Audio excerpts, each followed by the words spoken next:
Sans rigoler. Pour l'ameublement, l'électroménager. Boum, boum. Choisissez bien, choisissez Rebsamen.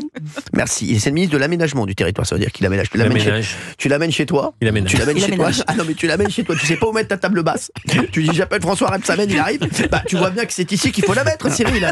Ah mais tu l'amènes chez toi. Non mais c'est vrai. Tu sais pas où mettre ton panier à linge. Il te trouve l'endroit. Ah non mais c'est un truc de fou. C'est le ministre de l'aménagement. En fait, il est décorateur d'intérieur. En fait, le gars. Tu vois pas. Donc François Rebsamen. Donc voilà, ils l'ont fait venir de Dijon pour qu'il redécore un petit peu les différents endroits dans lesquels il se rend.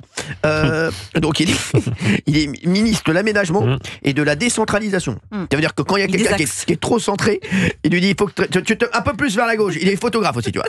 Ouais, mets-toi un peu plus vers la droite. Merci. Droite, gauche, c'est bon, c'est monté dans l'axe, c'est bon. Merci. Donc voilà, donc c'est ça ce qu'il fait. Il a dit François Rebsamen. Lui aussi, il a un nom de joueur de foot. C'est vrai qu'il va jouer en Coupe de France, lui, sans déconner. Sortie du numéro 17, François Rebsamen, entrée du numéro 12, Mathieu Pigasse. Merci.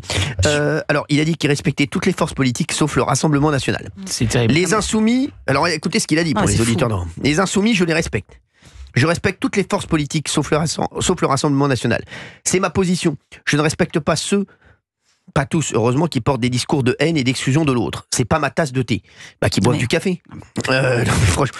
Non, mais les insoumis, quand il dit les insoumis, je les respecte, je sais pas, il respecte les insoumis quand il compare Fabien Roussel à Doriot.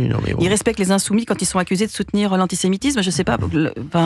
Surtout que c'est sa première déclaration politique depuis sa nomination, on n'avait pas entendu parler de lui, et il fait la faute politique qu'il faut surtout pas commettre dans les moments qui... Alors on parlait de Mathieu Pigasse, apparemment, il y a Adrien Franck, donc qui est journaliste à Libération, qui nous dit il est plus actionnaire de Libération.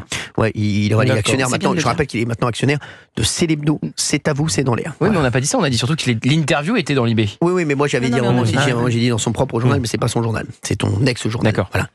C'est Le Monde surtout maintenant. Mathieu Pigasse, c'est Le Monde. Et on voit la dérive du Monde depuis je préfère Libération. Plusieurs mois. Non, c'est vrai. C'est pour ça que Libération va mieux, bizarrement. Libération plus c'est mieux et Libération est mieux, Le Monde moins bien. C'est vrai. Enfin, c'est toujours voilà. Oui. Sur François Rebsamen, comment, après avoir été maire pendant des années de Dijon, après avoir déjà été une première fois ministre, avoir forcé la porte pour revenir dans le jeu politique et vouloir devenir ministre. Je vois Olivier d'Artigol acquiescer. Il avait fait une interview avant pour dire qu'il était prêt à revenir. Connaître un peu la politique depuis quelques décennies.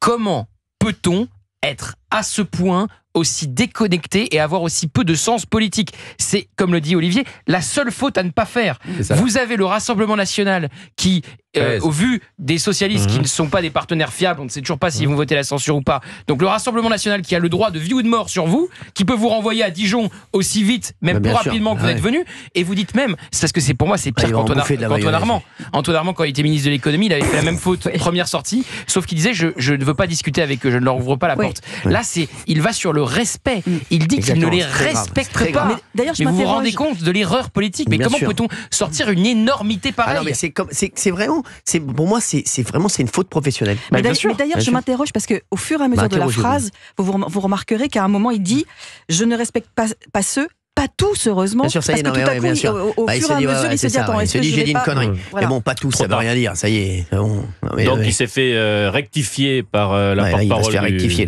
gouvernement. Pas se faire plus que rectifier, là. Ça fait pas bon, c'est pas terrible. Hein. Ah ouais. J'ai un extrait que je vais vous montrer dans un instant. D'ailleurs, je reste sur en télé dont je vais vous parler dans un instant. Vous allez voir aussi. Vous allez voir les journalistes, c'est incroyable.